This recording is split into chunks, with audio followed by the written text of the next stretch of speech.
হয় মাজুলী দুৰ্ঘটনাৰ পিছত মাজুলী ফেৰী দুৰ্ঘটনাৰ পিছত আচলতে অসমত আচলতে সৰ্বত্ৰে যি নদীপথ আছে নদীপথৰ যি যাতায়াতৰ কাৰণে যি ভুটভুটি চলিছিল বা ফেৰীসেৱা চলিছিল সেই ফেৰীসেৱাসমূহ বন্ধ কৰি দিয়া হৈছিল আৰু বন্ধ কৰি দিয়াৰ ফলত আচলতে দুৰ্ভোগ ভুগিব লগাত পৰিছে একাংশ জনতাই পণবন্দী হৈছে একাংশ জনতাই আৰু এই মুহূৰ্তত মই উপস্থিত আছোঁ বঙাইগাঁৱত আৰু বঙাইগাঁৱৰ দুৰ্গামুড়ি ঘাটৰ এই দৃশ্য মই দেখুৱাইছোঁ নৈপৰীয়াসকলৰ যি দুৰ্দশা সেই দুৰ্দশা মই দেখুৱাব যত্ন কৰিছোঁ এই নৈপৰীয়াখিনি আচলতে সিটো পাৰৰ হয় বঙাইগাঁও জিলাৰ প্ৰায় 10খনতকৈ অধিক গাঁও আচলতে সেইটো পাৰত আছে আৰু যাৰ কাৰণে এই নদীখন আচলতে তেখেতসকলৰ একমাত্ৰ পথ বুলি তেখেতসকলে ব্যৱহাৰ কৰে আৰু নদীপথৰ নাও সেৱা এই নাও সেৱাৰে তেখেতসকলে বঙাইগাঁও জিলা বা বঙাইগাঁও চহৰৰ লগত যোগাযোগ স্থাপন কৰে তেখেতসকলৰ যি স্কুল ছাত্ৰ ছাত্ৰীৰ যি স্কুল কলেজৰ পৰা আদি কৰি চিকিৎসা ব্যৱস্থাৰ কাৰণে সুবিধা তেখেতসকলৰ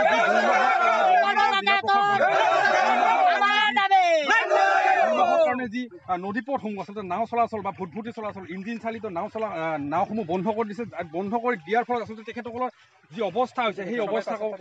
ক'বলৈ গ'লে এক প্ৰকাৰ শোচনীয় অৱস্থা পৰিছে কাৰণ তেখেতসকলৰ যি বাণিজ্য ক্ষেত্ৰতে হওক বা তেখেতৰ শৈক্ষিক ক্ষেত্ৰত হওক তেখেতসকলৰ যি চিকিৎসা ক্ষেত্ৰত হওক সকলো ক্ষেত্ৰতে তেখেতসকলে এই নদী পথে ব্যৱহাৰ কৰে আৰু এই মুহূৰ্তত কিছু লোক আছে আচলতে নদী পাৰ হৈ তেখেতসকলে আহিছে তেখেতসকলৰ মই কিছু কথা পাতিব যত্ন কৰিম আপোনালোকৰ সমস্যা হৈছে মই বুজি পাইছোঁ আপোনালোকৰ একমাত্ৰ পথ হ'ল নদীপথ আৰু নদীপথ বন্ধ কৰি দিয়াৰ ফলত আপোনালোকে পণবন্দী হৈছে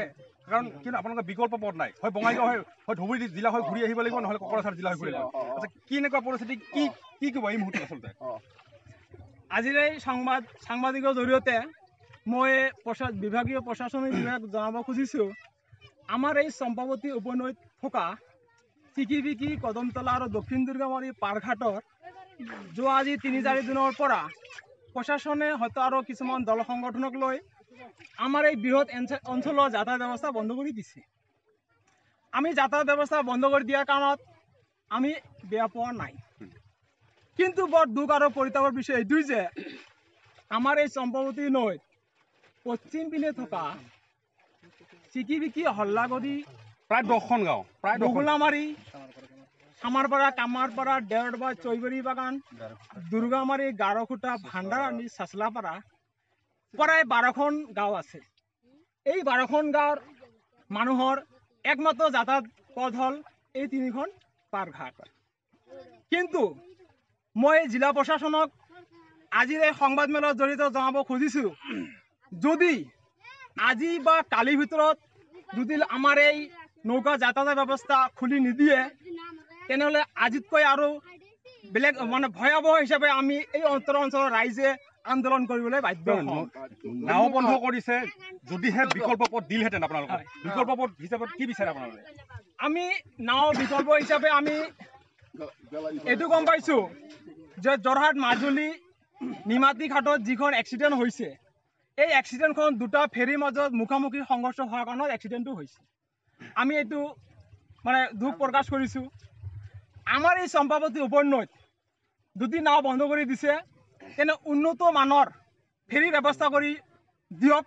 ইয়াত আমি অঞ্চলৰ ৰাইজে প্ৰশাসনক সহায় সহযোগ আগবঢ়াম কাৰণ এই নাও বন্ধ কৰি দিয়াৰ ক্ষেত্ৰত আমাৰ এই অত্ৰ অঞ্চলৰ ল'ৰা ছোৱালী স্কুলৰ ছাত্ৰ ছাত্ৰী বহুত আছে মই বিশেষভাৱে গম পালোঁ অহা 20 তাৰিখৰ পৰা বিশ্বনবী হাই স্কুলৰ আৰু এমি মাদ্ৰাছাৰ প্ৰথম ইউনিট টেষ্ট হ'ব ক্লাছ 10ৰ পাঠদান কাৰ্যসূচী হ'ব আমাৰ নদীৰ পূব পিনে গোচৰগাঁও নলডবা চেংমাৰী ফুলকুমাৰী এই অত্ৰ অঞ্চলৰ পৰা ছাত্ৰ ছাত্ৰী আমাৰ দুৰ্গামাৰী বিশ্বনবী হাই স্কুলত পাঠদান কৰিবলৈ যায় আমাৰ এইটো চাইডৰ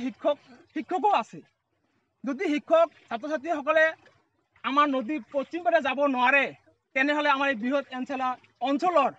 শিক্ষাৰ মানদণ্ড কেনেকৈ উন্নত কৰিব পাৰি শিক্ষাৰ মানদণ্ড কেনেকৈ উন্নত কৰিব পাৰোঁ কাৰণ কিয়নো তেখেতসকলৰ একমাত্ৰ পথ হৈছে নদীপথ এই নদীপথৰ যি নৌকা আৰু খৰালি অহাৰ লগে লগে তেখেতসকলক বাঁহৰ দলং সাজি দিয়া হয় আৰু সেই বাঁহৰ দলঙৰ বিনিময়ত কিন্তু পাৰ হোৱাৰ বিনিময়ত কিন্তু তেখেতসকলে এটা মানে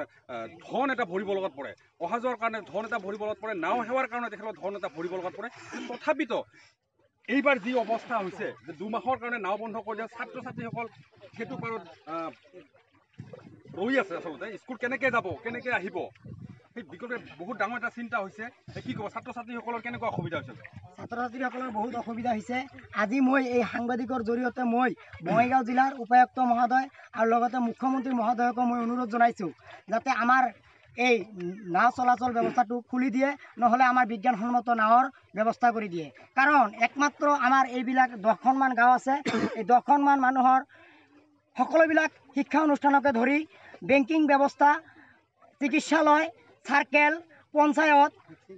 ভেকচিনেশ্যন চলি আছে। তাৰপিছত আমাৰ বিদ্যাপুৰ আৰক্ষী চকী, সেই সকলোবিলাক নৈৰ ইপাৰে। গতিকে আমাৰ বহুতো অসুবিধা হৈছে। গতিকে মই বঙাইগাঁও জিলা উপায়ুক্ত মহোদয়ক এই নাও চলাচল ঘটনাটো অতি সোনকালে খুলি দিয়াৰ বাবে অনুৰোধ জনাইছোঁ, আৰু নহ'লে বিজ্ঞানসন্মত নাৱৰ ব্যৱস্থা কৰক। আৰু লগতে যদি উপায়ুক্ত মহোদয় এইটোৰ বিহিত ব্যৱস্থা নলয়, ইয়াত কৰি আমি আৰু ভয়াৱহ আন্দোলন, গণতান্ত্ৰিক আন্দোলন গঢ়ি তুলিবলৈ প্ৰস্তুত হ'ম। হয়, অনুৰোধ জনাইছে জিলা উপায়ুক্তক, অনুৰোধ জনাইছে জিলা প্ৰশাসনে আহি আচলতে এই অঞ্চলটো আচলতে পৰিদৰ্শন কৰাৰ কাৰণে অনুৰোধ জনাইছে। মই দেখুৱাব যত্ন কৰিছোঁ কিদৰে, যদিও বা কেমেৰাই ইমান ঢুকি নাপাব, তথাপিতো মই দেখুৱাব যত্ন কৰিছোঁ। নদীৰ সিটো পাৰে আচলতে ছাত্ৰ ছাত্ৰী ৰৈ আছে, তেখেতসকলে নদীখন পাৰ হ'ব পৰা নাই, তেখেতসকলে স্কুল যাব পৰা নাই, তেখেতসকলে কলেজ যাব পৰা নাই, যাৰ কাৰণে দুৰ্ভোগ ভুগিবলৈ পৰিছে। অকল ছাত্ৰ ছাত্ৰীয়ে নহয়, এই বৃহৎ অঞ্চলটোৰ যি লোক আছে, লোকসকলৰ যি বাণিজ্য ক্ষেত্ৰই হওক, যি ব্যৱসায় ক্ষেত্ৰ হওক, ব্যৱসায় ক্ষেত্ৰৰ কাৰণে তেখেতসকলে নৌকা পাৰ হ'ব লাগে, আৰু আজিৰ তাৰিখত তেখেতসকলে পাৰ হ'ব পৰা নাই। আৰু পাৰ হ'ব পৰা নাই মানে তেখেতসকলৰ অৱস্থা কি হ'ব, সেয়া ডাঙৰ প্ৰশ্ন কথা হৈ পৰিছে। কিন্তু এই মুহূৰ্তত এটা কথাই ক'ব লাগিব, বঙাইগাঁও জিলা প্ৰশাসনে এইসকল লোকৰ কাৰণে কি ব্যৱস্থা লয়। এইসকল লোকে বিচাৰিছে যে উন্নত মানদণ্ডৰ বা উন্নত প্ৰযুক্তিৰ নাও তেখেতসকলে